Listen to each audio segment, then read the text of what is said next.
Bienvenidos y bienvenidas. Muchísimas gracias por unirse a un nuevo webinar de Consortium Legal, en este caso de nuestro equipo de Derecho Laboral, para el cual nos acompaña nuestro socio especialista Osvaldo Madrid.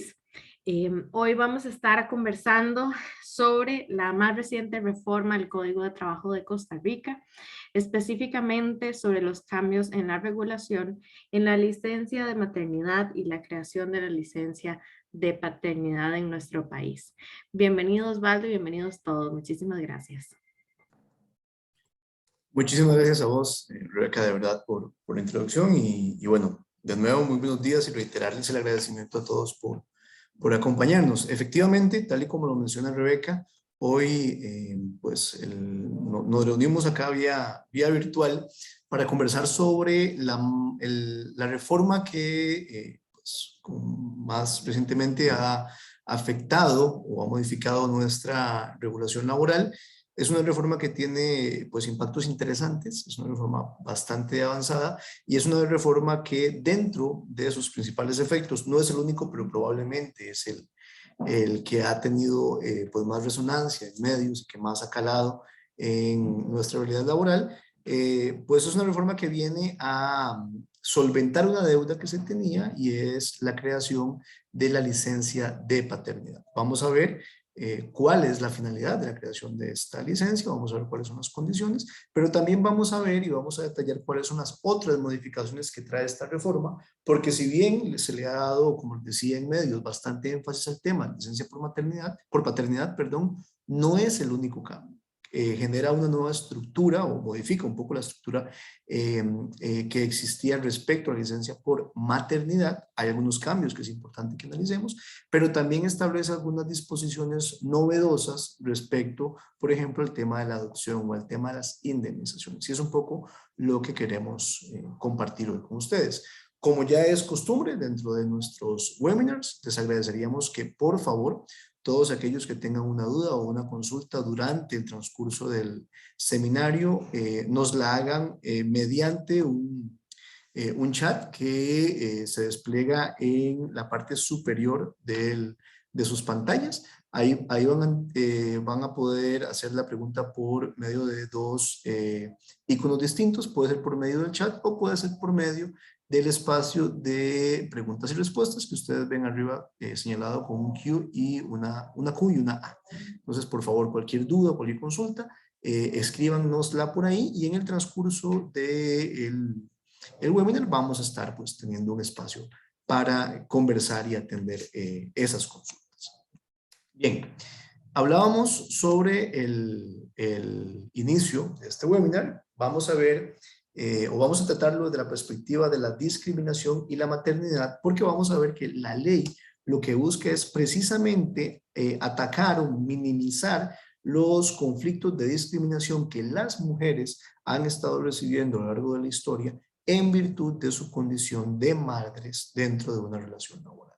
La ley que crea las figuras que vamos a estar analizando hoy, si bien establece nuevos derechos para los padres, para los hombres padres que antes no existían, lo hace con el fin de disminuir o aminorar los conflictos de discriminación que han sufrido las mujeres en las relaciones laborales en virtud de su maternidad. Y por eso es importante que tengamos o que analicemos los cambios que vamos a ver hoy desde la perspectiva de la discriminación contra las mujeres en virtud de la maternidad. Sí, se crea un derecho nuevo para los padres, sí saldamos una deuda que históricamente teníamos para con los hombres que ejercen su paternidad, pero siempre tenemos que ver esto como un reflejo de la lucha en contra de la discriminación que se ha establecido o que se ha implementado lastimosamente en contra de la mujer dentro de la relación laboral por su maternidad. A partir de ahí es que tenemos que entender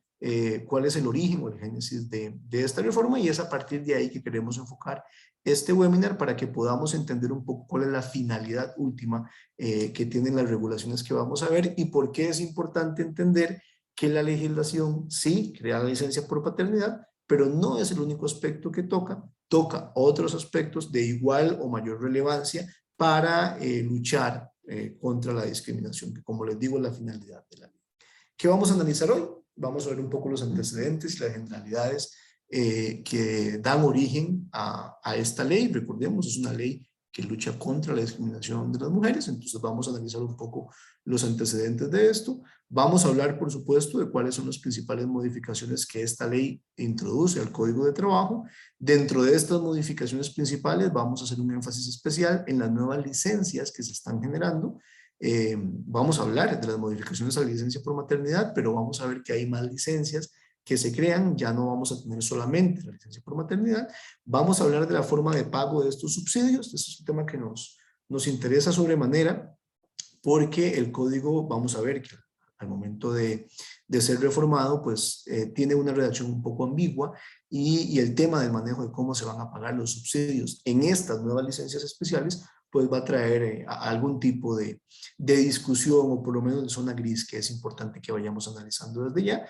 Y finalmente, pues hablaremos de los efectos, los impactos para la empresa privada. ¿Qué debemos esperar nosotros dentro de la empresa privada con esta reforma? ¿Cómo debemos prepararnos para afrontar esta reforma? ¿Y qué cambios tenemos que empezar a ejecutar desde ya dentro de nuestra realidad laboral? Antecedentes y generalidades, primero, de esta ley. Algunos datos previos que consideramos nosotros es trascendental conocer o tener en cuenta para entender el trasfondo de esta ley. Okay.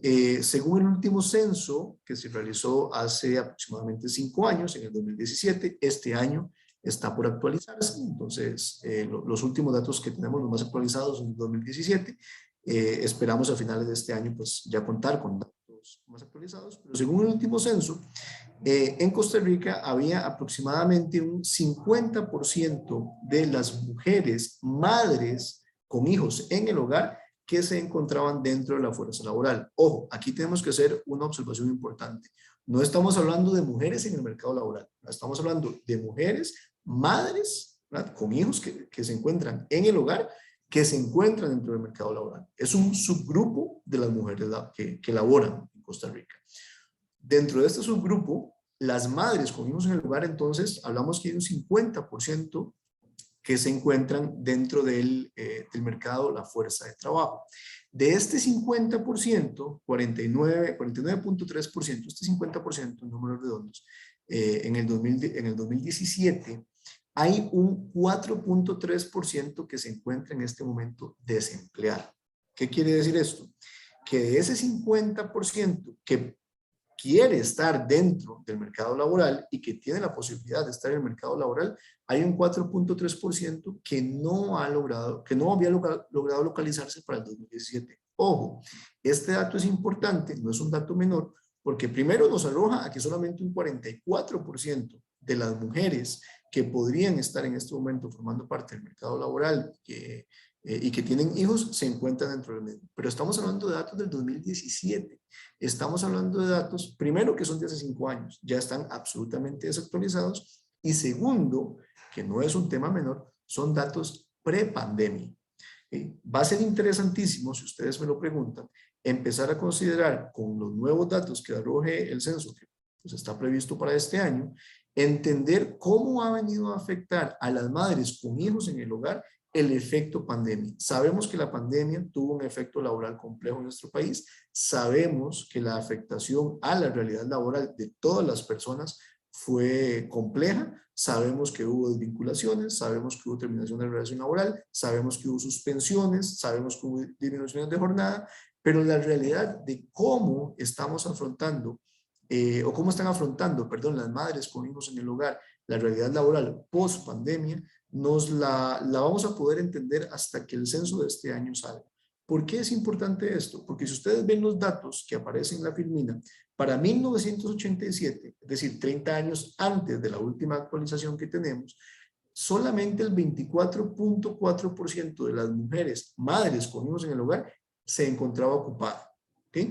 Y se encontraba desempleada el 1.2. Estamos hablando de que el 75% de las mujeres madres con hijos en el hogar se encontraban fuera de la fuerza de trabajo. En cuestión de 30 años, la presencia de las madres con hijos en el hogar dentro del mercado laboral se duplicó, llegó al 50%, pero esto fue para el 2017. Para el 2022, época post pandemia, probablemente estos datos van a ser distintos. Y no dudo que haya un nivel de afectación considerable en los resultados que vayamos a tener este año, y no dudo que haya una alta probabilidad de que estos porcentajes se estén regresando a lo que teníamos en 1987, estamos hablando de hace 35 años, en vez de estar aumentando. ¿Okay? Esto es importante tenerlo como referencia, tenerlo como antecedente, porque precisamente uno de los aspectos que está buscando la legislación es evitar que esta afectación que se genera o se subentiende más sensible en esta población laboral vaya a continuar teniendo efectos negativos. Cierto es que hasta finales de este año, inicios del próximo, podremos tener los datos actualizados, pero también es cierto que la realidad nos arroja en la cara que estos números del 2017 probablemente son mucho mejores de los que nos vamos a venir a encontrar en una época post pandemia. Partiendo de este escenario, partiendo de esta realidad, es que se justificó y se dio la modificación al Código de Trabajo mediante esta reforma que estamos analizando, y es partiendo de esta realidad que nosotros vamos a entender o a desarrollar el seminario de hoy. Otros aspectos que tenemos que tomar en consideración es ya propiamente el tema de la discriminación. Y voy a ir de atrás para adelante en la filmina. El artículo 408 del Código de Trabajo habla de forma muy genérica de la prohibición de discriminar a las personas dentro de la relación laboral. ¿Cuáles son los elementos de discriminación? El código, recordemos, que nos habla de 14 elementos de discriminación. El último es incluso abierto y dice que cualquier forma de discriminación es prohibida.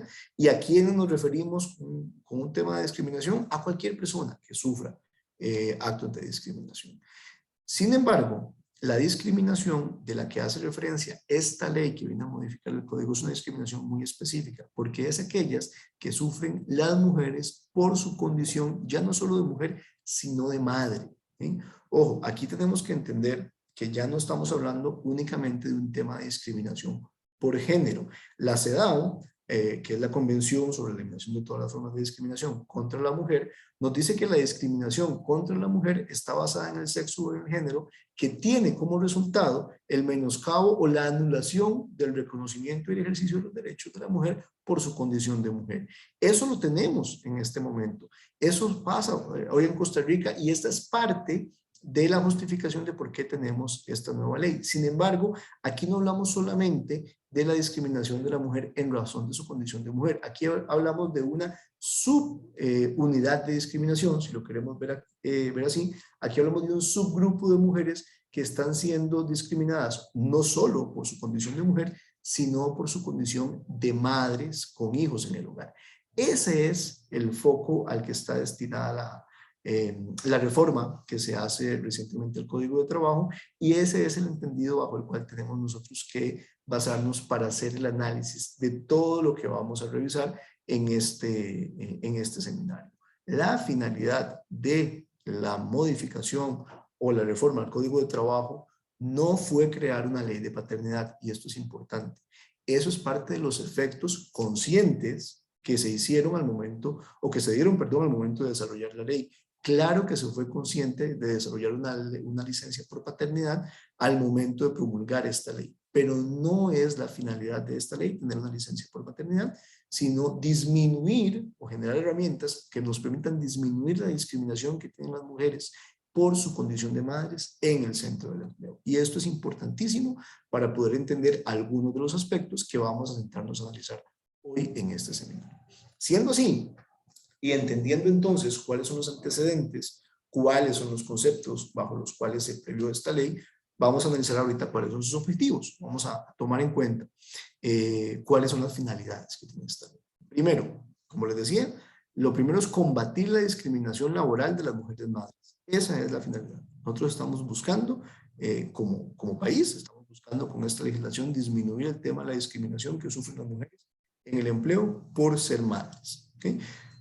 Dos, busca garantizar a las mujeres la igualdad en el acceso del empleo.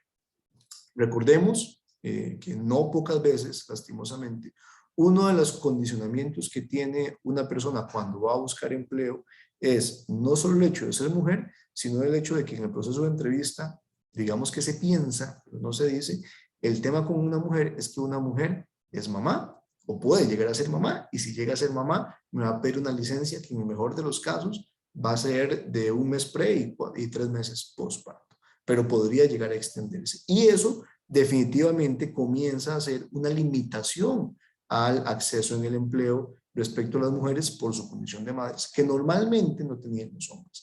Una de las finalidades que se genera con la creación de la licencia por paternidad, que vamos a ver más adelante, es que un empleador dentro del proceso de selección y reclutamiento diga, bueno, independientemente de que sea un hombre o que sea una mujer la que esté buscando empleo, yo tengo que entender que si va a ser madre o va a ser padre, voy a darle una licencia. Vamos a ver las diferencias en cuanto a las licencias, porque no estamos equiparando la licencia de paternidad con la de maternidad con esta reforma, pero ya por lo menos estamos sentando las bases para decir, ok, independientemente de si es un hombre o es una mujer, cuando le toque ejercer su paternidad o su maternidad, voy a tener que otorgar una licencia. Y con eso empezamos a disminuir la brecha del acceso al empleo que tenemos en contra o en perjuicio de las mujeres por su condición de madres.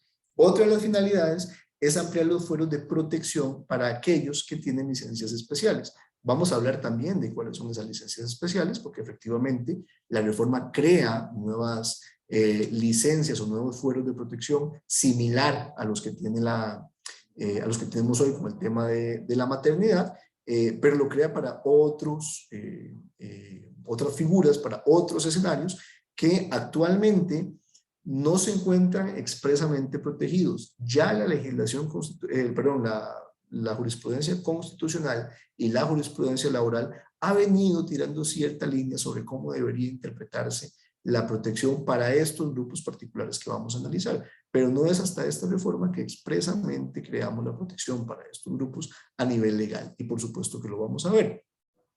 Otra de las finalidades que tiene esta ley y que no es menor, no necesariamente es un tema laboral, pero por supuesto que influye en el tema laboral y que además es un aspecto social que no puede dejar de recalcarse, es el hecho de que uno de los objetivos de la ley es promover la corresponsabilidad entre los padres en el cuidado de los hijos. En este tema es interesante, vamos a volver sobre este objetivo y esta finalidad de la ley cuando analicemos precisamente la licencia por paternidad, porque hay un concepto, hay una frase que utiliza la ley que es muy particular, parece tener efectos muy específicos, pero que debe interpretarse sobre todo a la luz de esta finalidad, y es la corresponsabilidad en el cuidado de los hijos. Vamos a volver con este objetivo más adelante para que vean que si bien es un tema, entre comillas, extralaboral, sí va a tener implicaciones al momento de analizar cómo vamos a aplicarlo. Y por supuesto que el objetivo, uno de los últimos objetivos de la ley, es iniciar con la equiparación de derechos entre padres y madres, ¿verdad? Y yo diría también equiparar las obligaciones de padres y madres. No solo le queremos dar al padre una licencia por paternidad, sino que también queremos pues equiparar los derechos que tiene de pasar tiempo con su hijo recién nacido, de formar parte de los primeros días de vida, de formar parte del acoplamiento familiar con el nuevo miembro, valga la redundancia, de la familia. Ese es un derecho que tienen los padres, pero también es una obligación que tienen los padres, entendiendo los hombres como padres, ¿verdad? Y que la ley busca que se implemente. Entonces, un poco, estos son los objetivos de la ley. Queríamos pues dejarlos acá claros porque nuestra intención primera es que tengamos todos claros que se crea una ley de paternidad, pero que esa no era la única o la principal intención de la ley. Ese es un efecto consciente de la ley lo hace de manera clara y busca como una de las finalidades generar una licencia de paternidad, pero no es el único objetivo y si me lo preguntan no es el objetivo principal de la ley. El objetivo principal de la ley es combatir la discriminación contra las mujeres madres e ir equiparando los derechos entre padres y madres y buscando la corresponsabilidad en el cuidado de los hijos. Muy bien. Con estos antecedentes, entendiendo cuál es la finalidad de la ley, entendiendo de dónde nace la ley, entendiendo cuáles son los datos que se analizan para crear la ley, pues tenemos la reforma del Código de Trabajo, que como les decía anteriormente, se da en virtud de la ley para combatir la discriminación laboral contra las mujeres en condición de maternidad. Y empezamos por hacer una revisión muy rápida de cuáles son los artículos del Código de Trabajo que se modifican. Los artículos, los principales artículos que se ven modificados son el 94, 94 bis, 95, 96, 97 y 100. ¿Okay? Ojo, es importantísimo tener en cuenta esta filmina y estos artículos que se están modificando, porque estos artículos son la estructura base de la protección a la maternidad en nuestro país. La adición al inciso K del artículo 70 del Código de Trabajo, que es el que habla de las prohibiciones y que vamos a ver qué es lo que se adiciona, viene a complementar esta estructura de regulación o legislación sobre maternidad. Pero lo primero que es importante que veamos acá es que estos primeros 6 artículos son los que vienen a ser modificados por la reforma del Código de Trabajo. Y es importante porque tradicionalmente, como les acabo de mencionar, esta es la estructura de la regulación sobre la maternidad. Probablemente a partir de esta reforma y en un proceso de transición a futuro, vamos a tener que empezar a dejar de llamarle la regulación o la estructura de protección a la maternidad y vamos a tener que empezar a llamarle la regulación o la protección a la paternidad de forma genérica, padres y madres, ¿verdad? O al cuidado de los hijos. Porque vamos a ver que tradicionalmente, hasta antes, perdón, de la aprobación en segundo debate de esta ley, tradicionalmente nosotros única y exclusivamente hablábamos de la protección a la madre. Vamos a ver que ya no se generan solamente protecciones y derechos para la madre, se generan protecciones y derechos para terceros adicionales a la madre. Y ojo que estoy diciendo terceros y no estoy diciendo solo padres, ¿no? Estoy hablando de otras personas que también podrían estar protegidas por esta estructura. Entonces, bueno, estos son los 7 artículos que son modificados por la reforma al Código de Trabajo. Estos 7 artículos tradicionalmente regulaban el tema de la maternidad en el Código, pero hoy, o a partir de hoy y a partir de la entrada en vigencia de esta ley, creo que vamos a tener que entender esto como un análisis más integral que excede, perdón, el mero concepto de maternidad, y este no es un tema menor, porque esto lo que busca es dejar de enfocarnos en la madre para eventualmente generar algún tipo de discriminación o de limitación en el empleo y enfocarnos a todos aquellos que puedan llegar en algún momento a tener que ejercer el cuidado de los hijos. ¿Okay? Estos son los artículos, entonces, decíamos que se modifican bajo la reforma al Código de Trabajo. ¿Cuáles son las principales modificaciones que tenemos ahora sí en estos artículos? Vamos a entrar a analizar posteriormente pues, más en detalle cada una de ellas, pero ¿cuáles son las principales modificaciones? Okay. El artículo 94, que es el primero que se modifica, tradicionalmente, recordemos, es el que hablaba del fuero de protección a las madres en periodo de embarazo o en lactancia. Se modifica, no cambia, por supuesto, la protección para las madres en embarazo o lactancia, pero adiciona o establece la imposibilidad de despedir a personas en licencias especiales por adopción. Ojo, ya estamos hablando de una protección a personas que adoptan. Hay una protección, y lo va a encontrar subrayado en todas las filminas, para los padres biológicos. Este es un tema que vamos a analizar un poquito más en detalle más adelante. Y padres cuando se da la muerte de la madre en el parto o durante la licencia por maternidad. Entonces, ojo, lo primero que nos vamos a encontrar cuando abramos el código ya reformado es que ahora no solo nos encontramos en la imposibilidad de despedir a una madre en estado de embarazo o en lactancia, sino también a cualquier persona que se encuentre dentro de un periodo de licencia por adopción, hombre o mujer, cualquier persona que se encuentre en licencia por adopción, no lo vamos a poder despedir. No vamos a poder despedir a todos aquellos padres biológicos que se encuentren en licencia por maternidad. Vuelvo y repito, vamos a analizar este concepto de padres biológicos. Es el que les mencionaba anteriormente, que era muy específico y que la reforma lo planteaba y que tenía efectos particulares. O a cualquier padre, no biológicos, a cualquier padre, cuando se da la muerte de la madre en el parto o una licencia. Ahora, estos 3 nuevos elementos se adicionan al fuero de protección de la madre y ninguno de ellos puede ser despedido mientras se encuentre disfrutando de la licencia por paternidad o por maternidad o la licencia por cuidado de niño. ¿Quiere decir esto que se crea un fuero de inamovilidad laboral para estas personas durante estos periodos? No. Funciona igual como hasta ahora ha funcionado el fuero de protección a la madre en embarazo o lactancia. Si la persona comete una falta grave a la luz de lo que establece el artículo 81 del Código de Trabajo, es posible ejecutar un despido sin responsabilidad patronal. Eso sí, sí y solo sí seguimos un procedimiento ante el Ministerio de Trabajo que según la reforma debe ser sumario. Recordemos que en derecho sumario significa rápido, sumarísimo significa rapidísimo, ¿okay? Entonces debe ser un proceso sumario, es decir, rápido ante el Ministerio de Trabajo, y eventualmente durante la ejecución de ese proceso se podría solicitar la interposición como medida cautelar de un permiso con goce de salario. ¿Okay? Ojo, este no es un tema menor. No es necesariamente la regla, pero no en pocas ocasiones nosotros nos hemos encontrado con situaciones de personas que están en fuero de protección, están generando un daño grave a los intereses de la compañía, pero precisamente por encontrarse en ese fuero especial de protección, debemos de mantenerlos dentro de la compañía hasta tanto el ministerio no otorgue el permiso, ¿sí? Y probablemente, si damos, probablemente no, la presunción es que si desvinculamos a esas personas temporalmente de la compañía mediante un permiso con goce de salario, ese podría ser un acto de afectación o de discriminación en contra de alguien que todavía no sabemos si podemos o no podemos despedir. Esa es la realidad que teníamos anteriormente. Bueno, actualmente, con esta reforma, para estos casos en específico, por lo menos, en esos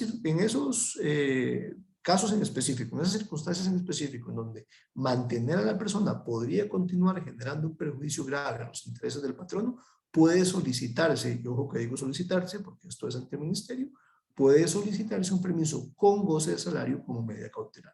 ¿Por qué como medida cautelar? Porque una vez finalizado el proceso, una de dos, o el ministerio no nos otorga el permiso y la persona debe reincorporarse a laborar, o el ministerio faculta la ejecución del despido y pues consecuentemente el permiso con goce finaliza junto con la relación laboral.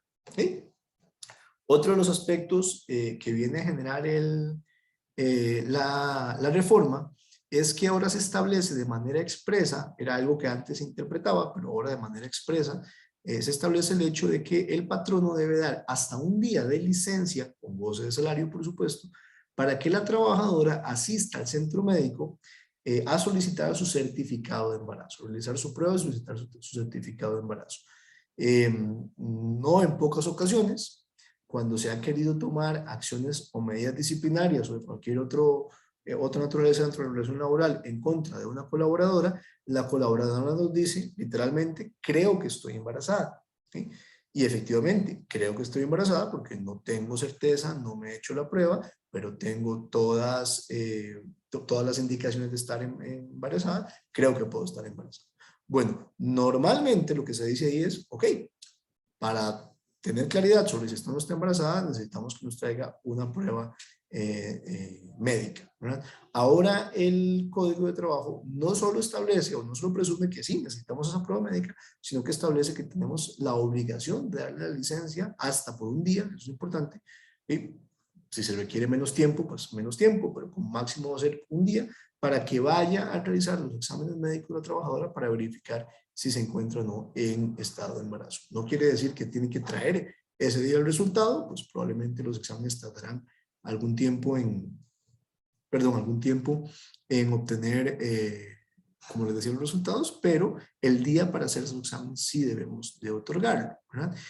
Y posterior a esto, cuando se haya tenido certeza de que la trabajadora efectivamente se encuentra en estado de embarazo, el patrono está en la obligación de brindarse permisos con goce de salario para asistir a citas médicas o para retirar constancia de lactancia. Ojo, esto es un tema también bastante interesante. Normalmente la interpretación es que cuando una persona asiste a una cita médica, ese permiso debe ser con goce de salario. Esa es la interpretación que han hecho nuestras autoridades laborales, porque lo contrario implicaría desincentivar el uso de la seguridad social. Pero lo cierto es que no había ninguna norma que de manera expresa diera esta obligación, al punto de que muchas empresas indicaban, bueno, si no hay ninguna norma que me obligue, yo le doy el permiso, pero no le pago, ¿verdad? Y desde una perspectiva legalista, estricta, pura y dura, pues sí, en realidad hay una justificación para que no le pagaran porque no había ninguna ley que lo obligaba, aunque las interpretaciones de las autoridades de trabajo decían que sí. Lo cierto es que ese espacio de interpretación se cierra, por lo menos en el caso de las mujeres en estado de embarazo, porque la ley ahora exige otorgar permisos con goce de salario para citas médicas o para solicitar constancias de la lactancia. Esas son las primeras modificaciones que presenta el artículo 94. El artículo 94 bis, que era en realidad pues una especie de complemento que se le incluyó al artículo 94 para, digamos que para redondear un poco los efectos del 94, también se ve modificado por la reforma. Este artículo 94 bis lo que establecía era propiamente el fuero de protección de la trabajadora en estado de embarazo y cuáles eran las consecuencias que tenía un patrono en caso de despedir a una mujer en estado de embarazo. Ese artículo se modifica, ahora tiene ciertas modificaciones, para establecer de manera muchísimo más clara y dejar de lado algunos aspectos que se tenían por interpretar del artículo, dejar de lado la interpretación para ahora tener claridad en cuanto a su aplicación. Las principales modificaciones de ese artículo 94 bis es que ante el despido de una trabajadora en estado de embarazo, evidentemente estamos hablando de un despido injustificado. Si es un despido que ya aprobó el ministerio, pues no hay inconveniente. Ante el despido de un trabajador en estado de embarazo, ella puede optar por dos cosas: la reinstalación o el reconocimiento de sus prestaciones. ¿Okay? Esto es un punto importante porque el artículo, la redacción del artículo previo a esta reforma se interpretaba de esta manera, pero textualmente parecía dar a entender que la única posibilidad que tenía la trabajadora era solicitar la reinstalación. Ahora no, ahora el artículo es claro en que la trabajadora tiene dos opciones. La trabajadora en estado de embarazo que es despedida tiene dos opciones: o solicito la reinstalación o solicito que se mantenga el despido, pero con el reconocimiento de mis prestaciones laborales, o de sus prestaciones laborales, más bien, más una indemnización en concepto de daños y perjuicios de 6 meses de salario. ¿Okay? Ojo, esto es importantísimo. La trabajadora, además, si fue despedida estando embarazada, pero el resultado del reclamo se daba después del nacimiento del menor o incluso después de los primeros 3 meses posparto, que es el primer periodo de licencia, podía incluso pedir en concepto de salarios caídos hasta el 8º mes de embarazo, el periodo pre-parto y el periodo de licencia posparto. Ojo, esto es importante, esto ya estaba en el código, por eso no aparece aquí en la filmina, esto ya estaba en el código. Pero si asociamos esto a lo que dice la filmina, tenemos ahora sí que tener plena claridad y certeza que una cosa son los salarios caídos, una cosa es que la trabajadora puede reclamar hasta el 8º mes de embarazo, más la licencia, el primer mes de licencia preparto, más los 3 meses de licencia posparto. Esos son salarios caídos, ¿verdad? Y que eventualmente pueda también pedir daños y perjuicios. Con esta reforma, implícitamente, lo que nos dice el artículo 94 bis es que salarios caídos e indemnización por daños y perjuicios no son lo mismo, son completamente distintos. ¿Era algo que se interpretaba? Sí, era algo que se interpretaba, pero era algo que no estaba expreso o por lo menos tan claro en la norma. ¿Cuál es el problema de que algo no esté tan claro en la norma? Que precisamente lo deja interpretación y perfectamente podría haber alguien que interpretara que los salarios caídos, este periodo hasta el 8º mes preparto y los 3 meses posparto, equivalían también a los daños y perjuicios. Aquí el código es claro y dice, no, son dos indemnizaciones distintas y en el caso de que una mujer en estado de embarazo sea despedida, no tiene por qué verse obligada a ser reinstalada, sino que podría pedir estas dos indemnizaciones. El otro aspecto que señala el artículo 94 bis es que cuando el despido se dé, en el caso de una trabajadora en lactancia, y esta no opta por la reinstalación, se deberán de pagar las prestaciones laborales, es decir, la liquidación, más los daños y perjuicios que puedan corresponder. Y ojo, este es un tema interesante. Aquí ya estamos hablando de una trabajadora en estado de lactancia. Ojo, que en el caso de la trabajadora en estado de embarazo, el código es bastante claro y dice que los daños y perjuicios van a corresponder a 6 meses de salario. En el caso de las trabajadoras embarazadas, no.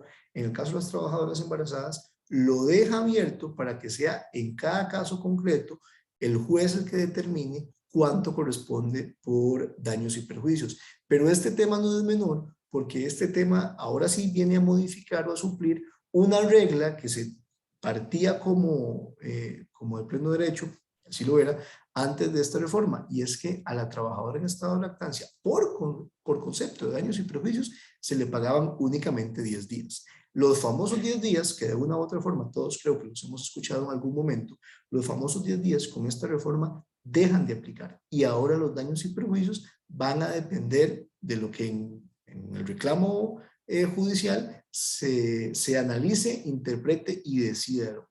Por supuesto que podríamos estar hablando de indemnizaciones por daños y perjuicios muchísimo mayores a los 10 días.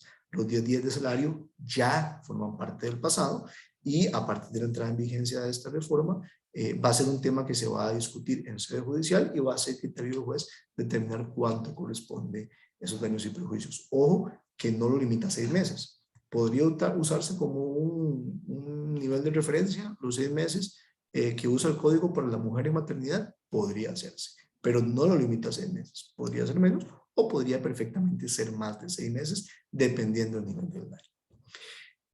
Muy bien, el artículo 95, en otro de las modificaciones principales que hace esta reforma, probablemente es el que mayor impacto mediático ha tenido, establece básicamente 3 nuevos tipos de licencia, que es lo que todos hemos escuchado, la nueva licencia por paternidad. Bueno, efectivamente establece una licencia por paternidad para padres biológicos. De nuevo, recalco, subrayo en negrita esta frase. El texto de la ley, que no ha sido publicada todavía en la Gaceta, falta la firma del señor presidente y la publicación en la Gaceta, pero para que entre en vigencia, pero el texto de la ley dice que la licencia de paternidad es para padres biológicos. Esta es la primera licencia que se genera. Vamos a luego analizar cada una de ellas.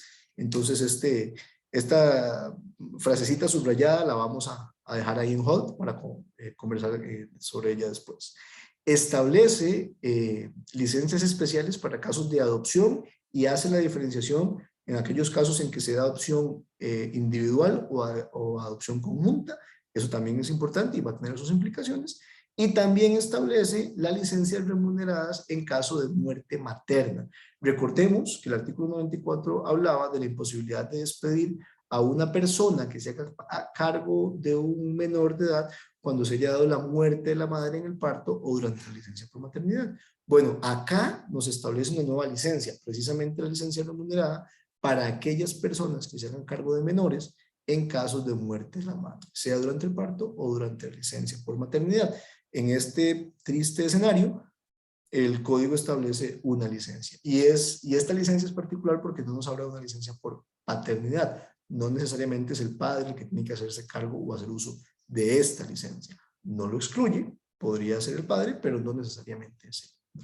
Bien, voy a hacer un espacio de unos 5 o 10 minutos para pedirle a Rebeca consultarle si tenemos preguntas, que me parece que sí, Rebe, y si tenemos para irlas evacuando, y con el permiso de ustedes voy a aprovechar para tomarme un cafecito.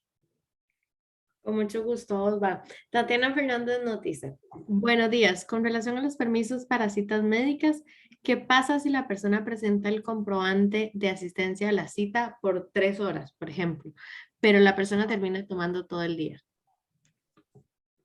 Gracias, Rebe, y gracias, Tatiana, por la pregunta. Es una pregunta interesante y es una pregunta que no tiene o no abarca únicamente el tema de las licencias por maternidad. Ocurre también en cualquier circunstancia de cita médica, no pensemos en una incapacidad. El análisis y la respuesta es igual para este caso o para los casos de enfermedad común. Lo que está claro, y no es una discusión, lo que está claro hasta ahora es que el tiempo que usted invierte en una cita médica y el tiempo normal de traslado hacia la cita médica y de regreso al centro de trabajo es tiempo justificado. Yo por ese tiempo no puedo tomar ninguna acción en contra del trabajador. Y ahora, en el caso de trabajadora embarazada, además el código nos dice, no solo no tengo que tomar ninguna acción, sino que tengo que pagar ese tiempo. ¿sí? Pero lo que está claro, la interpretación que se ha hecho por parte de autoridades de trabajo es clara en que lo que se justifica es el tiempo razonable, lo que dura la cita más el traslado al centro de trabajo y viceversa. Si una persona tiene una cita médica y dura 3 horas y razonablemente puede regresar al centro de trabajo y espacio, razonablemente puede regresar al centro de trabajo y espacio, razonablemente puede continuar laborando, esa persona debe hacerlo. Y si no lo hace, se encuentra con una ausencia justificada. El tiempo de cita médica justifica, perdón, la cita médica justifica el tiempo efectivamente invertido en ella y el de traslado. Si se invierte más de eso o la persona del todo no va a trabajar, eso se entiende como una ausencia justificada. En el caso de un trabajador regular y en el caso de un trabajador embarazado. Es una ausencia justificada y así es como tenemos que tratar. Bueno. Gracias, Osva. Con eso creo que nos quedan respondidas las preguntas de Johan y de Andreina, que iban muy de la mano con el tema. Tal vez nada más voy a mencionar lo que nos comenta Carla Anchía, y es si se puede pedir reponer el tiempo de la cita médica. Sí, Carla, muchísimas gracias por acompañarnos y por tu pregunta. No sería algo que yo recomendaría. Es más, yo te recomendaría incluso no hacerlo, no pedir esa reposición del tiempo. Recordemos que la finalidad de que el patrono pague el tiempo de la cita médica es que la trabajadora en estado de embarazo, por el caso que nos ocupa, no sienta un desincentivo hacia la seguridad social. Es decir, no diga, yo prefiero no ir a la cita con tal de que no me rebajen la plata del salario, ¿verdad? Bueno, pedirle a la persona que reponga ese tiempo podría tener el mismo efecto, ¿verdad? La persona podría decir, yo prefiero no ir a la cita porque me la pagan, pero tengo que reponer. Entonces, honestamente, yo no lo recomendaría. Mi recomendación sería todo lo contrario. No pida que se reponga, porque además podríamos, si pedimos una reposición de tiempo de la cita médica, podríamos ahí estar incumpliendo 3 obligaciones del patrono. Uno, como te decía, podríamos estar desincentivando o ir en contra de la seguridad social. 2, perfectamente la colaboradora podría decir, es que a mí me hicieron quedarme después de mi hora de salida y eso es jornada extraordinaria, entonces yo vengo a reclamar que me paguen ese tiempo como jornada extraordinaria, para lo que desde mi perspectiva tendría todo el derecho y toda la justificación. Y 3, podría verse como un acto de discriminación en contra de la colaboradora, ¿verdad? Porque podría verse como una forma de afectar los intereses de la trabajadora, que no podemos perder de vista, Carla, que es una trabajadora en estado de embarazo. Y las mujeres en estado de embarazo requieren, por supuesto, de un proceso de descanso adicional que cualquier otra persona necesita. Si la hacemos trabajar más de lo que su jornada regular implica, ¿verdad? Aún cuando llegue una cita médica, pues estaríamos de pronto generándole un desgaste físico mayor al estrictamente necesario, y claro que se podría verse como de mala fe. Yo no te lo recomendaría. Okay. Olva, nada más para cerrar con este tema, Vilma Zúñiga nos pregunta, ¿citas médicas con permiso de con goce de salario es solo para citas ante la caja o también privadas? Ok, muy bien. Vilma, es buenísima la pregunta y aquí le tengo que ser completamente transparente para que después no crea que le estoy mintiendo cuando vaya a leer el código reformado, ¿verdad? Es interesante porque el código tradicionalmente y con la reforma, o sea, el código tradicional con la reforma, cuando hace referencia a trámites médicos o a citas médicas, hace referencia a la Caja Costarricense de Seguro Social. Es decir, cuando nos dice es que la trabajadora tiene que ir a una cita de seguimiento, tiene que ir a pedir una constancia que se encuentra en lactancia, tiene que ir a una cita médica regular, hace siempre referencia a la Caja Costarricense de Seguridad Social. Bajo esa premisa, la posición, digamos, más estricta, digamos, o más cuadrada se puede exigir que sea ante la Caja Costarricense de Seguro Social. Pero para hacerle completamente transparente, la interpretación que han hecho las autoridades de trabajo es que, sobre todo en el caso de una mujer en estado de embarazo, son igualmente válidas las de médicos privados. Con las enfermedades regulares, que es otro tema, no lo estamos viendo aquí, podríamos decir que tal vez la interpretación no es tan estricta, pero con las mujeres en estado de embarazo Yo le diría que las autoridades de trabajo, que son al final las que nos van a aplicar la legislación, digamos que ven de una manera bastante flexible esa parte que dice Caja Costarricense de Seguro Social, y permiten o aceptan por lo menos presumir que lo que otorga un médico privado es cierto. Ahora, recordemos que no, o sea, no es que yo puedo impedir que un trabajador vaya a un médico privado, ¿verdad? Él puede hacerlo. Lo que sí puedo exigirle a un trabajador, incluso en estado de embarazo, es que vaya y homologue con la caja la atención que recibió en ese médico privado. Eso sí puedo hacerlo. Yo no puedo exigirle que vaya a la caja, según la interpretación de las autoridades de trabajo, yo no debería exigirle que vaya sí o sí a la caja. Lo que yo sí puedo exigirle, porque eso lo establecen los reglamentos orgánicos de la Caja Costarricense de Seguro Social, es que las recomendaciones, las propuestas de incapacidades o cualquier criterio médico de un médico privado sea homologado por la Caja. Eso sí lo puedo exigir. ¿Dónde le recomendaría yo regular esto? Para no tener ningún inconveniente, para que no seamos acusados de discriminación, porque me lo está pidiendo a mí por estar embarazada, ¿verdad? O me lo está pidiendo a mí por estar enfermo. ¿Dónde le recomendaría yo regular esto de forma genérica? En una política interna. Definitivamente nosotros deberíamos de tener, más ahora con esta reforma, una política de licencias e incapacidades, y tratar estos temas para evitar conflictos. Pero sí, el código es claro, debe ser la caja. La interpretación es más flexible, para serle completamente honesto. Gracias, Osva. Nos consultan, el despido de una mujer embarazada o en lactancia, sea con responsabilidad o sin responsabilidad, igual solo se puede tramitar por medio del Ministerio de Trabajo. El despido sin responsabilidad definitivamente solo es ante el Ministerio de Trabajo.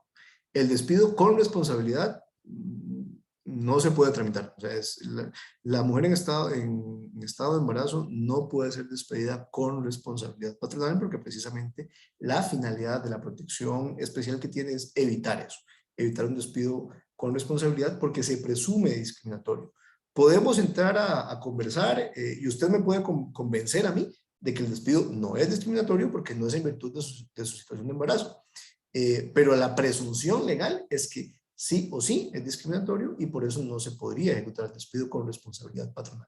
Hay solo un caso de excepción, que por lo menos yo he encontrado en la práctica, de despidos con responsabilidad patronal durante el periodo de embarazo que son permitidos y que se tramitan ante el Ministerio de Trabajo, pero son muy, muy particulares. Y es el caso de empresas que cierran operaciones, ¿verdad? Básicamente yo cierro la operación de mi compañía el próximo mes, tengo a una muchacha en estado de embarazo, y ¿qué me van a decir? ¿Que no puedo cerrar mi empresa porque ella está embarazada? Pues no, ¿verdad? Evidentemente yo puedo cerrar mi empresa y consecuentemente la relación laboral de ella y de todos finaliza.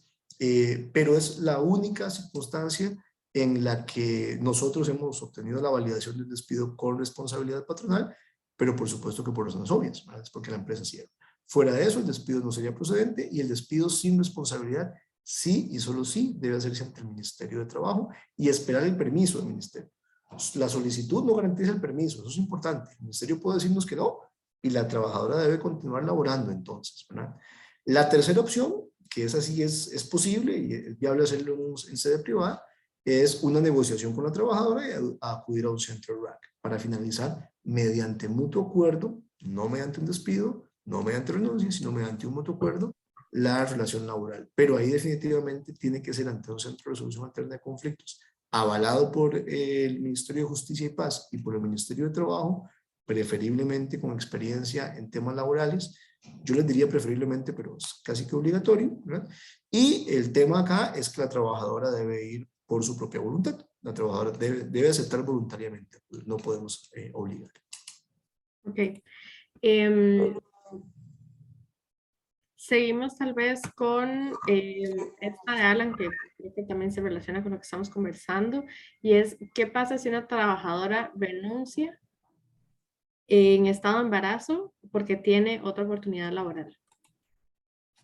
No hay ningún inconveniente. La libertad de empleo para ella sigue sin ningún tipo de limitación o de afectación. Si una trabajadora en estado de embarazo o en lactancia desea renunciar, o bueno, cualquier trabajador, ahora que veamos las nuevas licencias, cualquier trabajador en una licencia desea renunciar, tiene la posibilidad de hacerlo. Si es su voluntad y es libre y sin presión, no hay ningún inconveniente. sea porque tiene una nueva colocación o porque simplemente no quiere continuar trabajando con la compañía, es completamente posible. No, no habría riesgo en ese caso. Claro, perdón, Rebe, claro, dejarse constando claramente la voluntad de la trabajadora en este caso, ¿verdad? Estamos hablando de una carta de renuncia redactada por ella, firmada por ella, debidamente entregada por ella, para poder nosotros tener constancia de que fue una renuncia voluntaria. Pero siendo así, es completamente posible. Ok. Tenemos un comentario de mi lady, pero creo que lo voy a dejar para el final. Vi que me lo puso ahí varias veces, entonces voy a seguir con otra consulta que nos hacen acá. ¿Hasta qué edad del niño se le brindan los permisos con goce de salario de la madre para llevarlo a citas médicas? Ok, creo que la pregunta es un poco distinta a lo que hemos venido viendo, pero vamos a responder los dos apartados que me parece que podría tener la pregunta. Ok, primero, la disposición que establece el Código de Trabajo es la de dar permisos a la trabajadora para sus citas médicas durante el periodo de embarazo y para sus citas médicas de constancia de lactancia durante su periodo de lactancia, por supuesto. Ok, ojo que estamos hablando de los permisos a la trabajadora por su periodo de maternidad y por su periodo de lactancia. Eso es lo que establece el código. ¿Okay? No dice que sean permisos para citas médicas del niño. Eso no quiere decir que no estemos obligados a darle permiso a la madre para llevar al menor a una cita médica. Pero eso es por otras regulaciones y por otras disposiciones, no por lo que establece el artículo 94, sino por, bueno, primero la regulación general de protección a la niñez, que establece el Código de Niñez y Adolescencia, ¿verdad? Y por las disposiciones también de seguridad social que dicen que son los padres o encargados legales de los menores quienes tienen que llevarlos a citas médicas. Entonces no podríamos nosotros oponernos a que una madre lleve a un menor de edad o un padre lleve a un menor de edad a una cita médica. No podíamos prohibirlo porque eso iría en contra de todo el sistema de seguridad social, en contra del interés superior del niño y por supuesto que le generaría un perjuicio a la madre o al padre en su condición de trabajador. Ahora, si la pregunta me la amplias y me decís, bueno, pero tiene que ser con permiso o sin permiso salarial, ¿verdad? Porque entonces es una cita del menor. Ok, ya ahí todavía nos salimos más de lo que dice la regulación que estamos viendo, porque la regulación dice que es un permiso con goce de salario, pero para los casos específicos que estamos viendo. Ahí tendríamos que entrarnos más bien al tema de la interpretación. Bueno, se lo damos sin permiso, en el entendido que ya las autoridades de trabajo han dicho que debería ser con permiso, en el entendido que no hacerlo es un desincentivo a la seguridad social, en el entendido de que no hacerlo podría ir en contra del interés superior del niño. Bueno, podemos analizar todos los demás, pero son dos supuestos distintos, los que me preguntas, y por ende, pues hay diferencias un poco en el análisis. Los puntos de convergencia es que sí, en ambos casos debemos de dar el permiso, no por esta modificación a la ley, no por lo que dice el Código de Trabajo, pero sí en ambos casos debemos dar permiso. Ok. Voy a mencionar a Elizabeth, pero no estoy segura si es el que ya abarcamos. Dice, hola, la licencia para el certificado de embarazo es remunerado. Hola Elizabeth, sí, vamos a ver,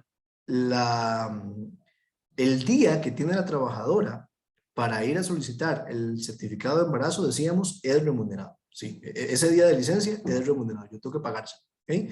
No debería ser, o no necesariamente debería ser todo el día. ¿Okay? Es el tiempo que necesite la trabajadora para ir a obtener el certificado. La ley dice hasta un día, probablemente en la práctica sea todo el día, pero no necesariamente es todo el día y sí debe ser remunerado. Y si estamos hablando de la licencia por embarazo y por lactancia, pues por supuesto que es remunerada. Pero si ese día para obtener el certificado de embarazo, sí es remunerado. Ok. Olva, Johan nos consulta las políticas internas de licencias por temas de permisos para citas no necesariamente deben ir a revisión al Ministerio de Trabajo para aprobación, ¿o sí? Johan, qué pregunta. Esa es una pregunta, Johan, buenísima, para otro seminario, otro webinar. Respuesta muy simple, muy puntual, no. Las políticas internas, o las políticas internas, no los reglamentos. Las políticas internas no deben ir a aprobación del ministerio. Tienen ahí pues ciertos requisitos para su legalidad, pero no, uno de los requisitos no es que el ministerio los apruebe. No dependen de la aprobación del ministerio, son instrumentos unilaterales. Y por último, los comentarios de Milady Fernández. Ella nos comenta, me llama la atención que se habla de no discriminación como objetivo de los cambios. Sin embargo, se marca con negrita que es para padres biológicos. Importante, hay hombres que ejercen este papel y no son biológicos. Es un tema de interpretación y hasta discusión. Con estos escenarios, parte de los hombres de la planilla de las empresas dejarán de disfrutar la licencia. Bueno, Milady, no están subrayados en negrita y en cursiva por casualidad. Están en la presentación, porque no están así en la ley, en la presentación están subrayados en negrita y en cursiva precisamente por ese punto que usted toca. En la ley, yo les decía al inicio, de manera particular, hace una especificación muy circunstancial, que es el tema de padres biológicos, y sí, no todos los padres son biológicos. Ese es un tema, o ese tema lo vamos a tocar ahorita, doña Milady. Yo le prometo que es probablemente al que más punta le vamos a sacar, pero ese es precisamente el tema, y además le voy a mencionar cómo creo yo que se va a interpretar y analizar ese tema cuando toque revisar la ley, ¿verdad? ¿Por qué la ley se aprobó con padres biológicos? ¿Por qué no se modificó? ¿Por qué no habla nada más de padres? Pues es parte de lo que vamos a ver. Pero sí, el comentario que usted hace es absolutamente coherente. Efectivamente, la ley habla de no discriminación como objetivo. Uno podría decir que se enfocaron en la no discriminación a la mujer en su condición de madre, pero al final sí, la ley hace una diferenciación grosera. Lo vamos a ver, Milady, le prometo que lo vamos a ver en un par de filminas más, y vamos a entrar en detalle al comentario que usted nos hace. Muchísimas gracias a todos por sus consultas, Rebe. Creo que por ahorita no hay más, ¿verdad? No, eso sería. Perfecto. Muchísimas gracias. Continuamos entonces con la presentación.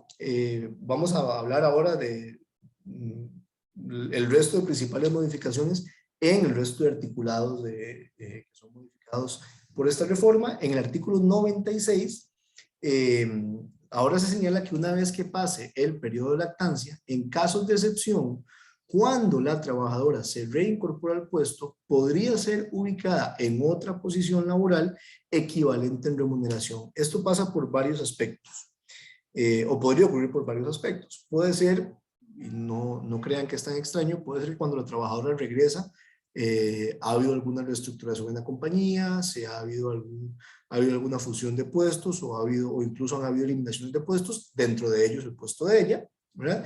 Y entonces la pregunta es, ¿qué hago? ¿Verdad? Porque viene de su licencia por maternidad, pero continúa en fuero de protección por maternidad.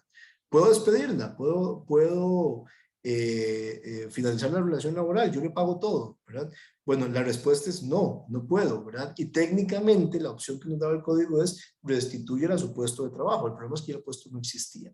Y entonces venían los temas de cómo se manejaba la situación a nivel legal. Pero también nos pasaba, yo estoy completamente honesto, que nos decían, mira, la persona que vino a suplirla, pues desempeña mejor esas funciones, desempeña mucho mejor las funciones, nos da mejores resultados que los que desempeñaba la persona que viene de su licencia por maternidad. O también nos pasó personas que regresaban y decían, vea, yo quiero y necesito el trabajo, pero no puedo seguir haciendo lo mismo.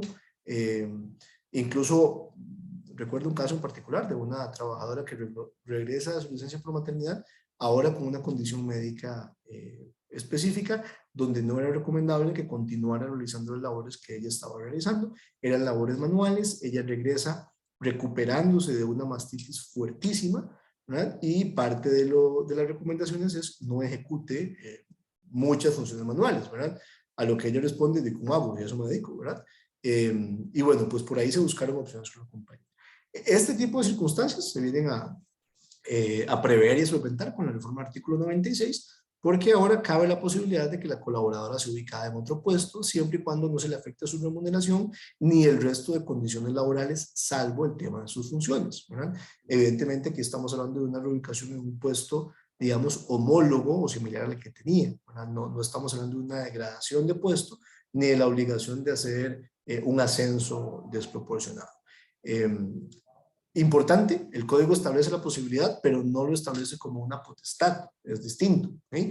¿A qué me refiero con esto? A que tendríamos que sentarnos a, por lo menos, hacerlo mediante un proceso de negociación con la trabajadora, de modo tal que no sea impuesto por parte del patrono, salvo pues, que sea estrictamente necesario. Mira, volviste, pero el puesto ya no existe, entonces tengo que colocarte en otra posición. Respecto al artículo 97, aquí hay algo interesante y hace referencia a los permisos o las licencias durante el periodo de lactancia para la extracción de leche materna o para dar de mamar al menor. El artículo 97 establece 3 nuevos intervalos al día que son posibles elegir. Ojo, porque el código dice así, son 3 nuevos intervalos a elegir al día y detalla los intervalos. No nos dice quién elige. No nos dice quién elige y por ahí la interpretación más razonable en este caso particular es que quien elija sea la madre, porque la madre es, conociendo su cuerpo y las necesidades de su hijo, quien podría determinar mejor cuáles de estos intervalos siguientes le funcionan. ¿Cuáles son? El que tenemos, 15 minutos cada 3 horas, el que tenemos también actualmente, media hora 2 veces al día, y tenemos 3 nuevos. Uno es 1 hora al inicio o al final de su jornada laboral, ¿verdad? O entrar 1 hora más tarde o salir 1 hora más temprano. Ojo, no nos confundamos con los anteriores. No pensemos que entrar 1 hora más tarde o salir 1 hora más temprano es lo mismo que tomar 1 hora al inicio o 1 hora al final de su jornada de trabajo. Son 2 supuestos distintos. Cuando yo entro 1 hora más tarde o salgo 1 hora más temprano, mi jornada laboral se ve disminuida, no mi remuneración. ¿Okay? Mi jornada laboral se ve reducida. Entro 1 hora tarde o salgo 1 hora antes. Cuando yo pido dentro de mi jornada 1 hora al inicio o 1 hora al final, normalmente es para un tema de extracción de leche. Es decir, yo estoy dentro del centro de trabajo, la trabajadora en estado de embarazo, de lactancia, perdón, está en el centro de trabajo y al inicio o al final de la jornada, en el centro de trabajo, pide el espacio para extraerse la leche. En el otro supuesto, yo no pido estar en el centro de trabajo para extraerme la leche, yo pido entrar tarde o salir temprano. Esa es la diferencia entre los dos supuestos. La opción que se elija se comunicará al patrono. Y ojo, esto es interesante, porque la ley dice se podrá coordinar, ¿verdad? Y se podrá establecer un periodo menor si así lo establece un certificado médico. Es decir, podríamos hablar de menos de 15 minutos, podríamos hablar de menos de media hora 2 veces al día, podríamos hablar de menos de 1 hora si médicamente esto es permitido. Probablemente no vamos a tener a un médico, no digo que no se pueda, evidentemente si la ley lo prevé es porque es posible, pero probablemente no tengamos a un médico que recomiende menos tiempo de lactancia. Sin embargo, es interesante porque parece que la ley abre la posibilidad de que sea menos tiempo, pero no la posibilidad de que sea más. No sé si me voy a entender. Parece que la ley dice, más de los permisos que estoy estableciendo en el artículo 97, no puede tener. ¿Sí? Parece que la ley dice eso. ¿Por qué digo esto y por qué lo traigo a colación? Bueno, porque cuando vayamos a leer este artículo, no debemos de leerlo, ninguno de estos artículos debe de ser leído de manera restrictiva. ¿Okay? La ley establece la posibilidad de tiempos menores, pero no necesariamente quiero que eso lo interpreten como que limita la posibilidad de tiempos mayores. Sí, por razones médicas, el niño o la madre necesitan tomar más tiempo del que establece el Código de Trabajo para la lactancia, es justificado y tenemos que otorgarlo. ¿Okay? Aunque el código pareciera que establece límites a no generar tiempos adicionales, sí es posible que se generen estos tiempos adicionales. También en este artículo 97, cuando lo lean, se van a encontrar que hay una frase por ahí que dice que estos periodos pueden pactarse de común acuerdo. Eso es completamente posible, el código lo prevé, pero debemos de tener claros, recuerden, hay que leer esto de forma amplia, perdón, y proteccionista. El código, recuerden que la finalidad es que sea la madre quien, conociendo su cuerpo y las necesidades de su menor, determine cuál de estas opciones le sirve. Dicho de otro modo, no puede ser el patrono quien imponga una de estas opciones. ¿Okay? Artículo 100. Dice que será una obligación para todo trabajador, ojo, proporcionar un espacio para amamantar, extraerse leche y almacenarla cuando haya una mujer en periodo de lactancia. Y esta es la parte importante. No importa el número de empleadas con las que se cuente. Previamente, previo a esta reforma, la obligación de darle un espacio a la mujer para amamantar, extraerse leche o almacenarla y darle condiciones adecuadas, se exigía propiamente cuando el patrón tenía más de 30 mujeres en planilla, ¿ok? No más de 30 mujeres embarazadas, más de 30 mujeres en planilla. Perdón, a partir de ese momento había que habilitar un espacio. Ahora no. Ahora la ley dice que con el hecho de que usted tenga una mujer en estado de lactancia, usted tiene que habilitar un espacio. Sí hace mención a que ese espacio debe habilitarse según las capacidades y las posibilidades del patrono, ¿ok? ¿Qué quiero decir con esto? No tenemos que salir todos corriendo a desocupar o a construir una oficina para acondicionar una oficina para que sea un espacio de lactancia y maternidad. Pero sí tenemos que prever la posibilidad de, por lo menos temporalmente, tener un espacio que nos permita darle esa ubicación a la mujer en periodo de lactancia para que o debe amamantar o se extraiga leche, ¿verdad? Independientemente del número de trabajadoras que tengamos. Finalmente, el artículo 70, que no se encuentra, recuerden, dentro del marco de la regulación de maternidad original, sino que establece las provisiones de los patronos, ahora expresamente reconoce lo que ya sabíamos, que es absolutamente prohibido solicitar a las mujeres pruebas de embarazo para ingresar o mantener su trabajo. Es decir, ni previo a la relación laboral, ni durante la relación laboral, puedo yo exigirle a una mujer que se haga pruebas de embarazo. Sí puedo pedirle que me demuestre que está embarazada. ¿Okay? Si una mujer me dice, es que estoy en estado de embarazo, ¿verdad? O yo creo que estoy embarazada, yo sí puedo decirle, bueno, confírmemelo, claro, porque a partir de la confirmación, todo este esquema de protección que hemos venido analizando y que se redefine con esta reforma, entra al registro. Yo sí puedo pedirle, ok, tráigame, compruébeme que está embarazada. Lo que yo no puedo llegar, ¿verdad? Y decirle a una mujer o a las mujeres de mi trabajo, bueno, todos los fines de mes van a tener que hacer una prueba de embarazo para verificar si estamos embarazadas. Eso no es posible. ¿Ok? Vamos ahora a comentar sobre las licencias especiales que trae el código y aquí vamos ahora sí a hablar o a entrar un poquito a analizar el tema de la frase o el concepto de padre biológico. ¿Okay? Primero, la primera licencia, la que más bulla, digamos, más propaganda se le ha hecho, es la licencia por paternidad. Y sí, efectivamente, la ley crea una licencia por paternidad. ¿Qué es, en términos específicos, lo que define o cómo se define esta licencia por paternidad? Uno, dice que se le entregará o se le otorgará una licencia de paternidad de 2 días por semana durante las primeras 4 semanas del nacimiento de su hijo o hija al padre biológico. Repito, la ley dice al padre biológico. ¿Okay? Lo primero que tenemos que tomar en consideración es que son 2 días por semana durante las primeras 4 semanas. ¿Ok? No son 8 días seguidos, no son 8 días al final del mes, no son 4 días la primera semana y 4 días la última semana, son 4 días por semana durante las primeras 4 semanas posteriores al nacimiento del hijo o de la hija.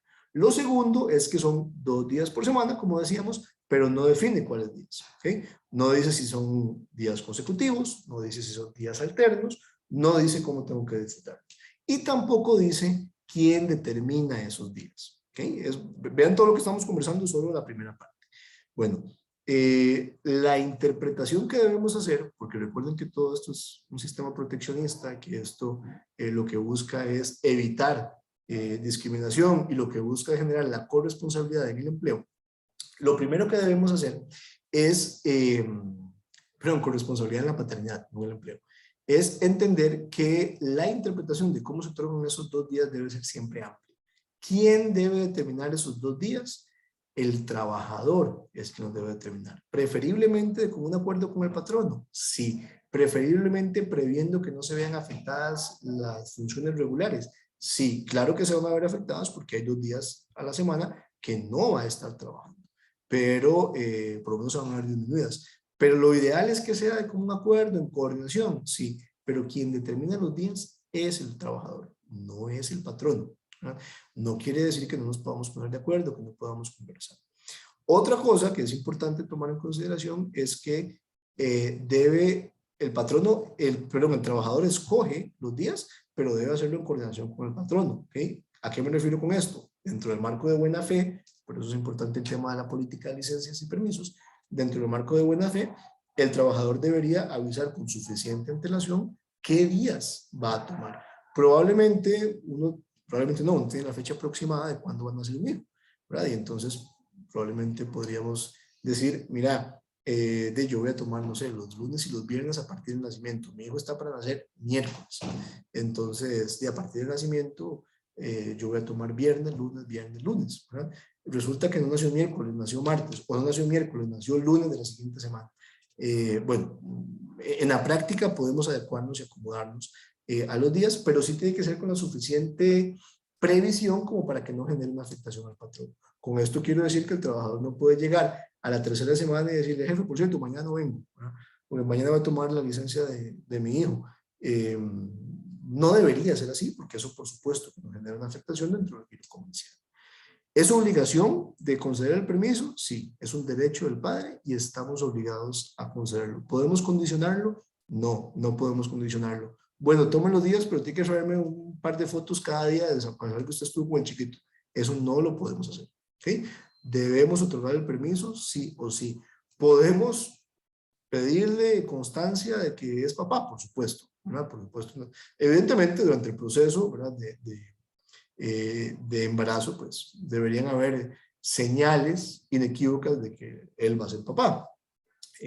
Pero sí podemos pedirle una constancia de nacimiento del hijo para saber a partir de cuándo rige. Sí podemos pedir algún tipo de certificado para entender que él va a estar con el menor, ¿verdad? Esto es interesante porque la licencia, si a mí me preguntan, pues esta ley es bastante de avanzada, pero tiene muchos temas o muchos vacíos que probablemente en el camino vamos a tener que ir llenando, ¿verdad? Por ejemplo, bajo el terrible y lastimoso supuesto de que una madre pierda a su hijo y se dé un aborto espontáneo o el hijo incluso fallezca después de haber nacido, la ley prevé cómo se maneja la licencia de maternidad en esos casos. La licencia por paternidad no, la licencia por paternidad se crea, pero no prevé en esos casos. Entonces, tendrían derecho a esos 2 días por semana o perdería su derecho, pues es un tema de interpretación. Definitivamente es un tema de interpretación, es un tema complejo porque uno diría, bueno, lastimosamente el bebé falleció, perdón, y el periodo es para que el padre esté con su hijo. Si falleció, no debería estar con su hijo, entonces otorgo o no otorgo el permiso. Son supuestos desde la perspectiva humana muy dolorosos, pero desde la perspectiva laboral y desde la perspectiva de giro de la empresa, pues que en algún momento vamos a tener que analizar. En definitiva, son supuestos que la ley no prevé, no, por lo menos no regula, no voy a decir que no los prevé, pero no los regula, y son aspectos que en este momento pues están precisamente en un ámbito de interpretación. La licencia implica el reconocimiento del subsidio pagadero por partes iguales entre la caja y el patrón. ¿Okay? Los 2 días a la semana a los que tiene permiso el padre, a nivel de remuneración, funcionan igual que como funciona la licencia por maternidad. El 50% de cada uno de esos 2 días los paga el patrono, el otro 50% los paga la caja. El patrono y el trabajador asumen cargas sociales sobre el 100% del salario. El patrono paga el 50%, pero asume cargas sociales sobre el 100% del salario. El trabajador asume el 100% de las cargas sociales. La caja reconoce un monto bruto y ahí es donde se compensa. Pues funciona exactamente igual, ¿verdad? Y es importante tomar en consideración, y vean, les adelanto aquí, vean la equiparación que hace con el tema de daños y perjuicios respecto al caso de la madre que habíamos anteriormente. Es importante tomar en consideración que si un patrono incumple con este deber de otorgar el permiso, se entiende como una falta grave y se considera como una causal para terminar de manera justificada el contrato de trabajo por parte del trabajador, evidentemente. En este caso, al empleado se le deberán de reconocer todos los extremos laborales que le correspondan por un despido, responsabilidad del patrono, ¿verdad? Pero además se le deberá agregar una indemnización por daños y prejuicios de 6 meses de salario. ¿Okay? Entonces, vean que el incumplimiento de esta licencia pues puede tener efectos económicos complejos para el empleador. Es interesante porque aquí no estamos hablando de aquí hablamos del empleador que incumple la obligación de otorgar las licencias. Aquí no hablamos de un empleador que despide al trabajador, ¿verdad? Son dos cosas distintas. En el caso de un empleador que despide al trabajador, el código es claro en que ese trabajador tiene un fuero especial de protección y es claro en que se ejercen los mecanismos de protección, pero no menciona necesariamente o con tanta claridad los efectos de ese despido como sí ocurre con la madre en embarazo o en lactancia. Lo que sí es cierto es que si incumplimos el fuero, nos vamos a ver expuestos básicamente a dos posibles resultados, ¿verdad? Si despedimos a una persona con fuero de paternidad, podríamos vernos expuestos o a que exija la reinstalación, más daños y perjuicios y salarios caídos, o a que solicite la confirmación de la terminación de la relación laboral con el reconocimiento de sus prestaciones, más daños y perjuicios. ¿Cuáles son esos daños y perjuicios? Se determinarán en el juicio. ¿Okay? Muy bien.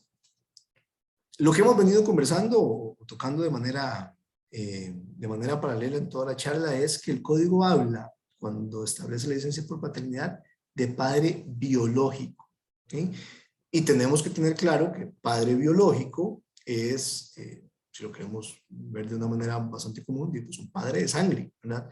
Es aquel que aporta su materia genética junto con la madre para el nacimiento del niño.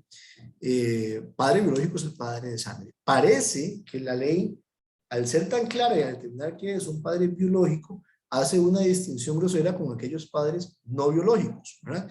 Pensemos en el caso de un padre, un hombre, que comienza la relación con una mujer en estado de embarazo, en un estado temprano, en un estado avanzado de embarazo, pero pensemos en un hombre que empieza una relación sentimental con una mujer en estado de embarazo, nace el niño y ese hombre asume la paternidad de ese niño o de esa niña. Estaríamos pensando que desde la perspectiva legal, por no ser él el padre biológico, no debería tener derecho a la licencia por paternidad que se establece en el Código de Trabajo. Si nos vamos al estricto pego de lo que dice la norma, pues no, porque la norma dice es para el padre biológico. A mi criterio, una pésima redacción legislativa, ¿verdad? A mi criterio, un pésimo análisis de todo lo que a nivel legal se ha manejado respecto a la imposibilidad de generar distinciones de filiación. Recuerden que desde la perspectiva de la legislación de familia, no laboral, no se pueden hacer distinciones de filiación, ¿verdad? Normalmente eso lo vemos desde la perspectiva de los hijos. Normalmente nosotros decimos, si no hay diferencias de filiación, entonces no hay hijos naturales, como se decía antes, hijos adoptivos, ¿verdad? No, hay hijos, nada más. Bueno, si hacemos ese mismo análisis desde la acera de enfrente, no hay padres naturales y padres adoptivos, hay padres, nada más. Desde la perspectiva del derecho de familia, no hay una distinción entre un padre biológico y un padre no biológico. Hablamos de padres y se acabó. Partiendo de ese análisis y partiendo desde una perspectiva y les decía, perdón, al inicio de la charla, les decía que una de las finalidades era pues desarrollar la corresponsabilidad parental, partiendo de uno de los objetivos de la ley, partiendo de lo que en otras ramas de derecho se ha analizado respecto a la paternidad biológica o no, donde no hay diferencias, y partiendo, por supuesto, desde una perspectiva de la finalidad de no discriminación, que muy bien nos mencionaba Marjorie, y que es la finalidad de la ley, pues desde nuestra perspectiva, aunque la ley hace no digamos esa diferenciación, pero recalca o remarca el tema del padre biológico, creemos que a la hora de interpretar la norma no debe hacerse esta distinción. ¿A qué nos referimos con esto? A que independientemente de cuál sea la figura paternal a la que nos estamos refiriendo, independientemente a cuál sea el tipo de padre, no deberíamos ni siquiera estar hablando de tipos de padres, pero cuando hablemos de tipos de padres, o cuando analicemos el tipo de padre, el beneficio de licencia se debe otorgar, independientemente de si es o no es biológico, ¿verdad? Y aquí solo estamos hablando de un ejemplo de alguien que inicia una relación sentimental con una mujer embarazada sin ser el padre del niño, el padre biológico, ¿verdad? Pero bueno, formas de que un hombre sea padre sin ser el padre biológico, pues ahora hay muchas, ¿verdad? Desde a nivel científico, pues tenemos bastantes y podrían ser varias. Pensemos en un hombre estéril que por el medio que sea, decidió junto con su mujer pues tener un hijo y se sometieron a algún tipo de tratamiento médico para que con una donación de esperma él pueda ser padre. Él no sería el padre biológico. Le podríamos nosotros cercenar el derecho que está generando esta legislación por ese motivo. Yo con toda confianza diría que no, no podemos cercenarlo. No me atrevería a cercenarlo. Y no me atrevería a pensar que hay una interpretación que diga que por no ser un padre biológico no tiene derecho a esta licencia. Claro que podría alguien hacerla, pues sí, la ley lo permite, pero definitivamente perderíamos la perspectiva del proteccionismo que se busca con estas normas. Muy bien. Los otros fueros especiales y los otros esquemas de protección que se establecen hacen referencia al tema de la adopción individual y la adopción conjunta. En realidad el manejo del beneficio es bastante similar. Habla de una licencia de 3 meses que es remunerada para el caso de la persona trabajadora que adopte de manera individual, y la licencia iniciará el día inmediato siguiente a la fecha en que la persona menor, la persona adoptada, sea entregada. El manejo de la remuneración exactamente igual que el que hemos venido viendo, paga la caja y paga el patrono por partes iguales. En la adopción conjunta, el esquema es igual, con la diferencia es que los 3 meses de licencia se dividen entre las personas que adoptan de forma conjunta. ¿A qué me refiero con esto?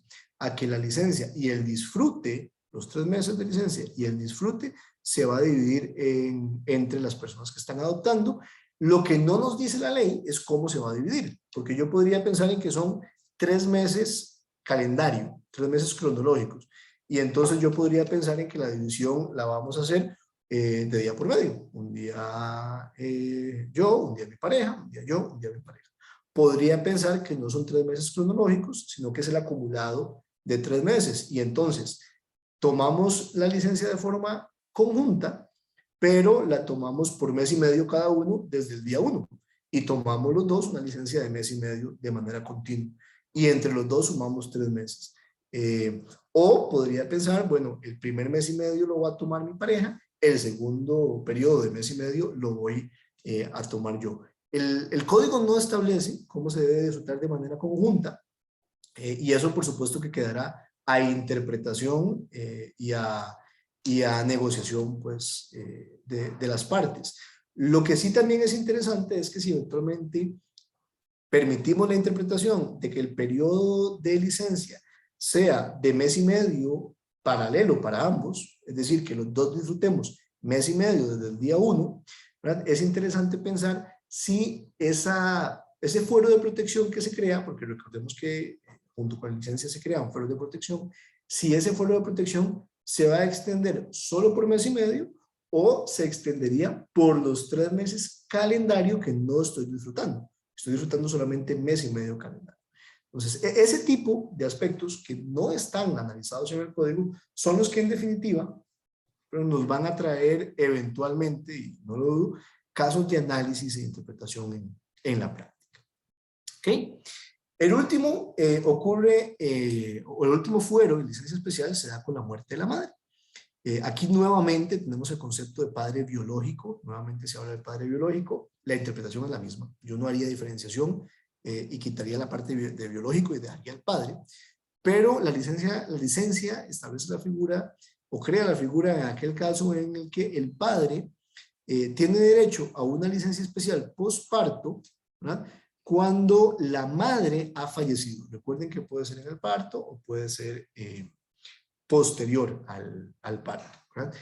Aquí es interesante porque el código hace la diferencia de qué ocurre cuando el padre es ausente, ¿verdad? Dice que en caso que el padre no esté comprometido a hacerse cargo del menor, la licencia, en caso de muerte o fallecimiento de la madre, se le va a otorgar a cualquier persona trabajadora que demuestre que se da cargo del niño o de la niña recién nacido. ¿Okay? Ojo, esto es interesantísimo, ¿verdad? Porque entonces ya no hablamos ni siquiera de una licencia de paternidad, entendiendo paternidad en el concepto genérico, padre y madre. Hablamos de una licencia para cuidado del menor. ¿Okay? Es una licencia también de 3 meses, pero en caso de que no sea el padre, o biológico o no biológico, sino que sea una tercera persona a la que se vaya a hacer cargo del menor, y esa tercera persona sea una persona trabajadora, tiene derecho a disfrutar de la licencia. ¿Okay? Eso es importante. Y tiene también, durante el periodo de licencia, un fuero especial de protección, como ocurre con las personas que adoptan de manera conjunta, como ocurre con las personas que adoptan de manera individual, como ocurre con el padre y con la madre.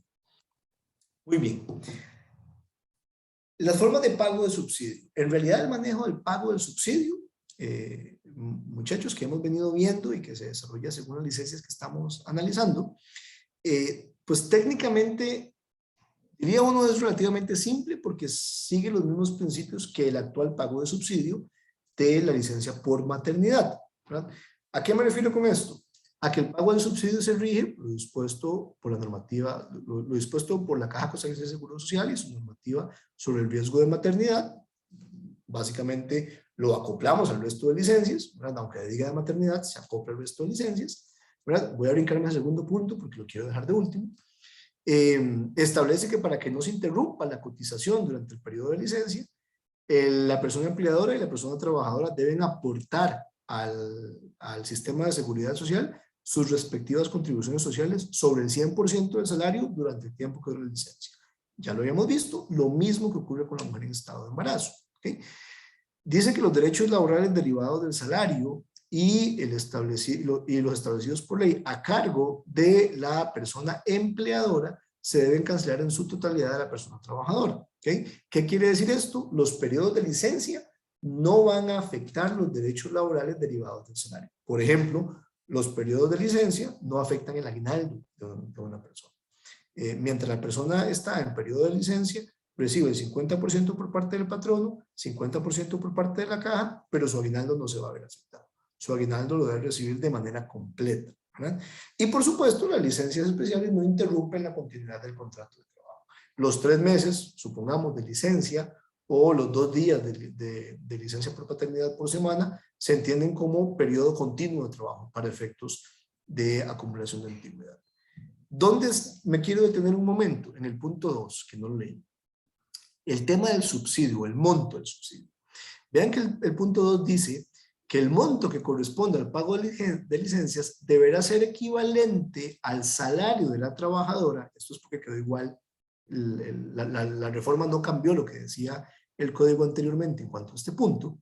Dice, deberán ser equivalentes al salario de la trabajadora y lo cubrirán por partes iguales, la caja y la parte patronal. Todo, como diríamos nosotros, pura vida. La pregunta es, ¿qué pasa si no es la trabajadora la que asume la licencia? ¿Verdad? ¿Qué pasa, por ejemplo, en el lamentable caso de la muerte de la trabajadora? ¿Qué pasa si es Pedro Pérez, a quien le fallece su pareja y se hace cargo de el menor y toma la licencia por fallecimiento de la madre? ¿Por qué la pregunta es qué pasa? Porque la ley parece ser, o el código parece ser muy tajante, ¿verdad? A lo que tendría derecho, y tendría razón de ser esto, a lo que tendría derecho es a recibir un subsidio correspondiente, ojo, no al salario de Pedro Pérez, sino al salario de la madre fallecida, porque la ley hace referencia al salario de la trabajadora. Pero aquí entonces viene la segunda pregunta. Si es Pedro Pérez, el salario de la trabajadora el que va a recibir Pedro Pérez, ¿quién lo asume? ¿El patrono de Pedro Pérez o el patrono de la trabajadora? Porque el código solo dice que lo cubrirán por partes iguales la caja y la parte patronal. Aquí hay 2 temas importantísimos que la ley no no regula, no voy a decir que no prevé, no regula, y que se dan en virtud de que hay una modificación al artículo que establece todo el esquema de pago de subsidios, pero no se modifica de manera integral parte de lo que venía de forma previa en el artículo, ¿verdad? Se deja la redacción original donde se analizaba únicamente la licencia de la trabajadora. ¿Qué es lo que tenemos ahora? Bueno, ahora tenemos dos posibles interpretaciones. Ok, yo tomo una licencia, no soy yo trabajador en estado de embarazo, yo voy a tomar la licencia en el caso de la trabajadora fallecida. Okay, lo primero que tenemos que definir es el salario, el subsidio que voy a recibir va a ser equivalente al salario de quién, al mío o al de la trabajadora. Por supuesto que la interpretación de al de la trabajadora, aunque usted no sea la trabajadora, es válida en el sentido de que lo que la Seguridad Social preveía era otorgar un subsidio equivalente a lo que ganaba la trabajadora. La Seguridad Social no preveía el fallecimiento de la trabajadora. Eso es válido. La segunda pregunta es, bueno, ¿y quién lo paga? ¿El patrono de la trabajadora o mi patrono, quien es quien tiene que soportar el periodo de licencia? Bueno, la interpretación que alguien haga y diga, el patrono es el patrono de la trabajadora porque originalmente se había previsto que era él quien tenía que asumir ese subsidio, es completamente válido. Pero perfectamente el patrono de la trabajadora perfectamente podría decir, un momento, él no es trabajador mío, mi obligación no debería ser con él, ¿verdad? La ley no es clara. Sí, por lo que se entiende de su redacción, podríamos decir que el subsidio equivale al salario de la trabajadora, no del trabajador en el ejemplo que les pongo, y que quien debería asumirlo es quien presuntamente, si no hubiera fallecido la trabajadora, debía asumirlo. Es decir, el patrón de la trabajadora. Pero lo cierto es que el tema está en discusión. Podríamos entrar a la discusión porque un trabajador podría llegar y decir, vea, es que yo ganaba más que mi pareja, no me sirve recibir ese subsidio, porque entonces yo voy a salir a licencia, mi patrono no me va a pagar, porque no estoy trabajando, ¿verdad? Y voy a recibir un subsidio menor al que recibiría si equivale a mi salario, no al de mi pareja, ¿verdad? O bueno, por ahí nunca falta un vivillo, no faltaría quien diga, bueno, está bien, pero como licencia yo quiero recibir el subsidio de mi pareja, pero también lo que me correspondería a mí como salario. Y entonces recibo dos subsidios. No creo que vaya por ahí tampoco la ley. Vean cómo el tema es abierto a interpretación. La redacción pura y dura nos dice que debería ser el subsidio equivalente al salario de la trabajadora y que debería ser el patrono de quien envía a la trabajadora quien lo asuma. Pero esa es una interpretación. El código no es claro porque esa es la interpretación que se hace preveyendo una única licencia, la de la mujer en estado de embarazo y en lactancia. Ahorita estamos hablando de otros tipos de licencia, ¿verdad?, que podrían perfectamente abrir el campo para nuevas interpretaciones. ¿Cuáles son los efectos que se tienen en la empresa privada? Antes de dar paso a las preguntas, que me parece que hay por ahí algunas. Ya los hemos visto, pero me parece importante que hagamos una referencia final. Primero, hay una prohibición para los empleadores de despedir a mujeres en estado de embarazo, en periodo de lactancia, pero se crea además la prohibición del despido de trabajadores en licencias especiales. Evidentemente es algo causa grave, pero en estos casos debemos de seguir el procedimiento establecido ante el Ministerio de Trabajo. Se deben de otorgar los permisos con goce de salario para asistencia a citas médicas y retiro de certificaciones de lactancia en el caso de las trabajadoras en estado de embarazo o lactancia. Esta obligación interpretativamente ya existía, pero hoy está expresa en la ley y hay que acatarla. Se deben de otorgar licencias especiales pagas para las mujeres madres, padres biológicos y personas adoptantes que estén en periodo de licencia. Es un poco lo que hemos venido viendo, ¿verdad? Se debe otorgar el periodo de lactancia en los intervalos indicados y escogidos por la trabajadora en estado de embarazo. Es un poco lo que veíamos analizando también, ¿verdad?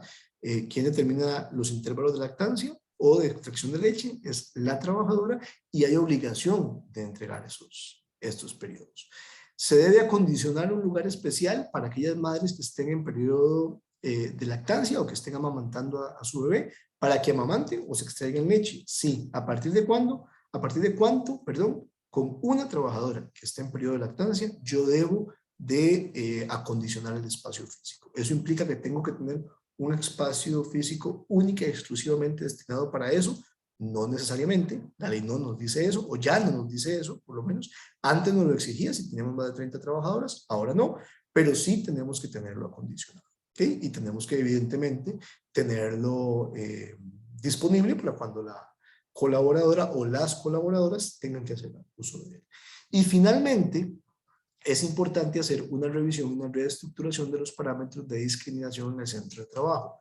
Cuando hablo de revisión y reestructuración de parámetros de discriminación, hago referencia a una revisión a toda la temática que hemos venido viendo. No solo, evidentemente, asegurarnos de que no estamos ejecutando actos de discriminación en contra de una mujer por su condición de mujer o de madre, sino también asegurarnos de que ahora vamos a evitar eventualmente ejecutar actos de discriminación contra cualquier persona que vaya a optar por alguna de las licencias que hemos venido desarrollando.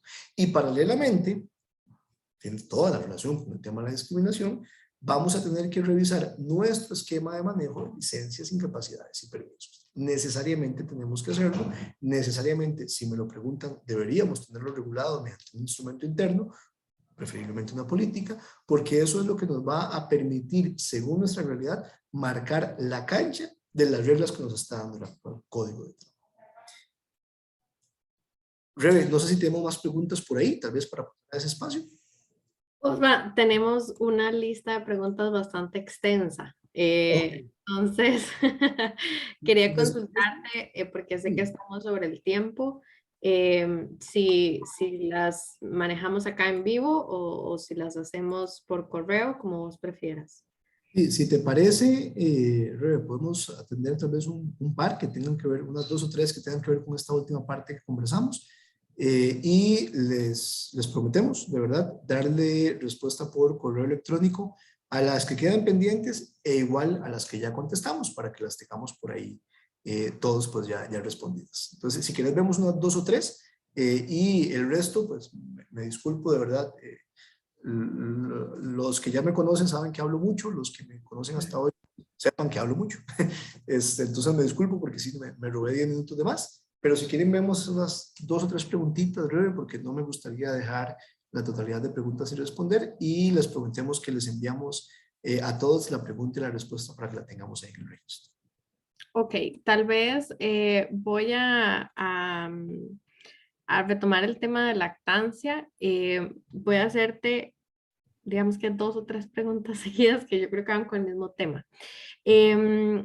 Alan Coto nos menciona, en el caso del cambio de jornada laboral, porque entra 1 hora más tarde o sale más temprano, una vez terminado el periodo de lactancia, vuelve a su jornada laboral normal sin incurrir en un isus variandi abusivo y sin generar derechos adquiridos. Hay que darle igual la hora antes o después y los periodos de 15 minutos cada 2 horas.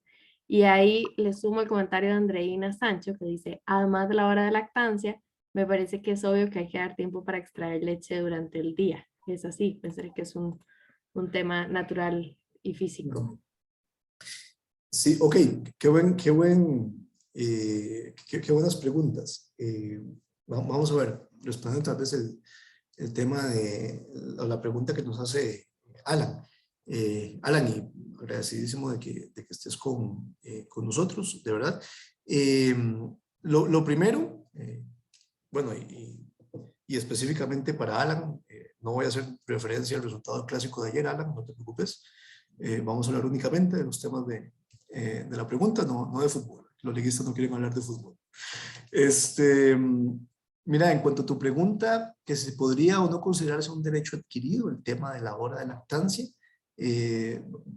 vamos a ver, primero, no podríamos hablar de un derecho adquirido porque en realidad es un derecho que otorga la ley, ¿verdad? Ahora la ley establece la posibilidad de dar una hora de lactancia. Eventualmente lo que podríamos sentarnos a pensar es si el periodo que escogió la trabajadora durante el plazo que se extienda su lactancia podría ser un derecho adquirido o podría modificarse, ¿verdad? Es decir, si la trabajadora dijo, quiero entrar 1 hora más temprano, si eventualmente yo como patrono, o ella podría decir, yo siempre voy a entrar 1 hora más temprano durante todo el plazo de mi lactancia, o si eventualmente podría modificarse esa hora y decir, mira, no me sirve, ahora voy a salir, perdón, entrar 1 hora más tarde, voy a salir 1 hora más temprano, o mira, no me sirve, a partir de ahora voy a tomar 15 minutos cada 3 horas. Vamos a ver, yo creo que aquí tenemos que sentarnos en un tema de razonabilidad, ¿verdad? Recordemos que el beneficio del periodo para extraer ese leche o para amamantar Lo ejerce la trabajadora, pero va destinado al menor, ¿verdad? A la alimentación del lactante. No es un periodo de tiempo libre para que la trabajadora haga lo que quiera, por lo menos así no lo veo yo y no creo que así lo vea la ley. Puede modificarse ese periodo, puede la trabajadora decir, mira, necesito entrar una hora tarde y a la vuelta de unas 3, 4 semanas decir, mira, creo que voy a necesitar salir una hora más temprano. Yo no diría que no se puede, yo creería que sí, porque al final recordemos que son periodos de tiempo que se ajustan a las necesidades de la trabajadora y del menor. Lo que sí no creería, pero es un tema de razonabilidad y no sé decirles a partir de cuándo o cuánto, lo que yo sí no creería es que una trabajadora te diga, mira, mañana voy a tomar 15 minutos cada 3 horas, llegue mañana, tome 15 minutos las primeras 3 horas y diga, no, pero la verdad es que mejor voy a salir temprano una hora hoy y mañana voy a entrar una hora tarde y nos esté cambiando esto cada día. No veo yo que esa sea la finalidad y creo que perdería la razonabilidad del sentido de la norma. Sí es un tema que vamos a tener que analizar caso por caso, pero no vería yo que pueda irse por ahí, si me parece, Alan, que por ahí iba tu pregunta. Y respecto a la segunda de las consultas, o la segunda parte de las consultas que nos hacen, que si esa hora de lactancia es distinta a la hora o el periodo para extraerse leche, la ley, ojo, la ley no hace esa distinción. ¿Okay? En principio, y para eso nace, la ley establece ese periodo de hora de lactancia o de 15 minutos para amamantar o para extraerse leche. Y así es como lo ve la ley. La interpretación que ha hecho sobre todo el Ministerio de Trabajo, que el Ministerio es correcta, es que ese es un periodo mínimo legal establecido y que debe de cumplirse, pero que la extracción de leche no puede limitarse a ese periodo. ¿Recuerdan cuando les decía que no teníamos que leer el hecho de que la ley prevé la posibilidad de que los periodos sean menores? No tiene que leerse como que no pueden ser mayores. Bueno, es un poco esta pregunta que nos están haciendo. La interpretación del ministerio, y yo debo decir que no puedo estar en contra de ella, dice que si hay periodos de extracción adicionales a estos que establece la ley, que deben ser otorgados por necesidad de la trabajadora, por razones médicas o por lo que sea, estos periodos adicionales deben reconocerse. No podrían, y honestamente yo no podría leer esto como una limitación en caso de que se requiera. De nuevo, razonabilidad y responsabilidad, ¿verdad? Tampoco veo yo a una trabajadora en periodo de lactancia que diga, ay, es que yo me extraigo leche de 8 de la mañana a 4 de la tarde, ¿verdad? Y entra de 8 de la mañana a 4 de la tarde. No tendría, o no sería ese tampoco la razón de ser. Pero si la pregunta es si no son lo mismo, para mí no son lo mismo. La interpretación del ministerio es que no es lo mismo. Esto debe entenderse como un derecho, claro que absoluto y total, pero no mínimo ni limitado. Gracias, Osva. Tal vez quisiera pasarme entonces a la parte de paternidad. Nos hablan acá de varios escenarios. Uno que me parece interesante, digamos, lo plantea Elizabeth. Entonces, la paternidad indica que es durante las primeras 4 semanas que se otorga la licencia. Pero si hay una prueba de paternidad después del nacimiento y el resultado llega 3 meses después, igual pierde el derecho. Uf, qué buena pregunta. Qué buena pregunta. Mira, es un tema complejo la respuesta. No está en la presentación, pero el código, o por lo menos expresamente no está en la presentación, pero el código dice que la licencia por paternidad, o una de las condiciones que establece para la licencia por paternidad, es asegurarnos de que el padre va a ejercer su rol de padre. Y eso es lo primero, ¿verdad?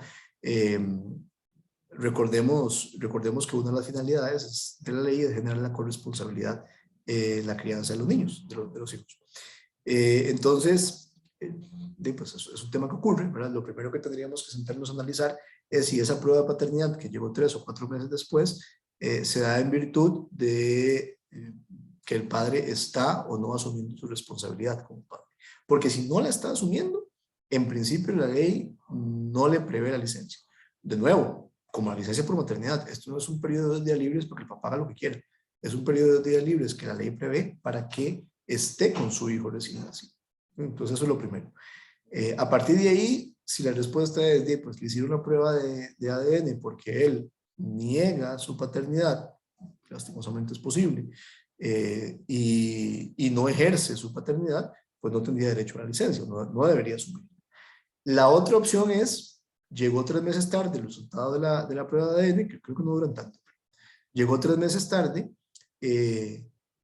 hasta los 3 meses nos dimos cuenta que era el padre biológico, pero él está ejerciendo su paternidad. Ahí tendríamos que sentarnos a analizar el tema del concepto de padre biológico que veíamos, ¿verdad? Y como les decía, aquí probablemente mi respuesta va a estar condicionada a lo que les digo que me parece que es la interpretación correcta.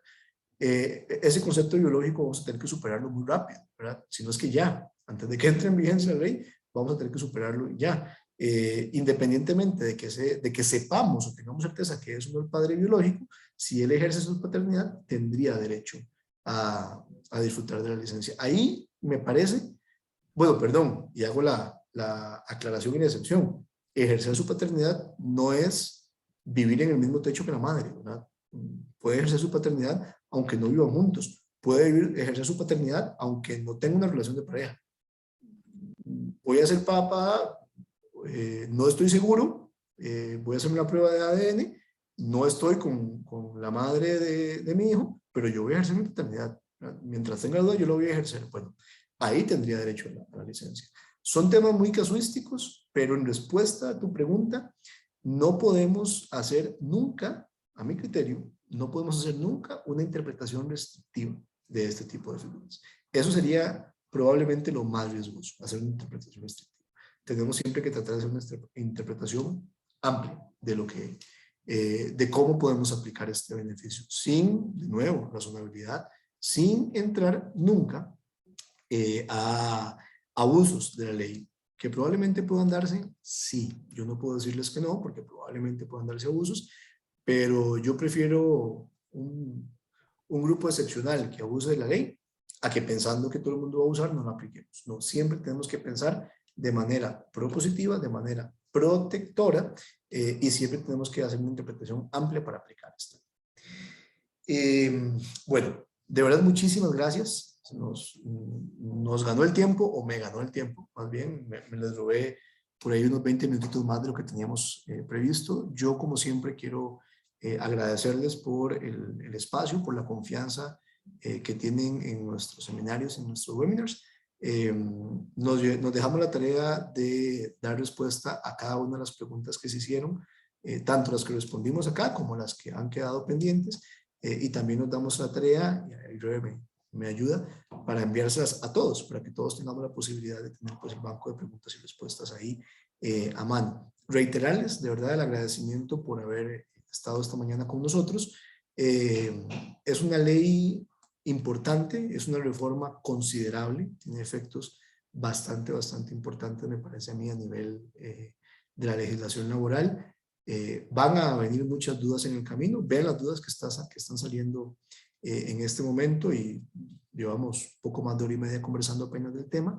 Evidentemente la implementación va a generar más dudas, va a generar más retos, va a generar más compromisos. Definitivamente es importante, de previo a que esto ocurra, prepararse para estos retos y estos compromisos. Definitivamente debemos de hacer una reintrospección a nuestra realidad para ajustar, ahora que tenemos tiempo, eventualmente las tuerquitas que hayan que ajustar. Pero es una ley importante y es una ley, creo yo, que era necesaria. Como siempre, de parte de Consortium Legal, de parte del Departamento Laboral y de parte mía como socio encargado del área laboral, agradecerles el espacio, y quedamos por supuesto que a sus órdenes para cualquier duda, cualquier consulta que tengan, por favor, a su entera disposición. Lo que necesiten, con muchísimo gusto estamos para servirles. Tengan todos una muy linda tarde de jueves, un muy lindo viernes, y disfruten mucho el fin de semana que se viene. Que esté muy bien. Hasta luego.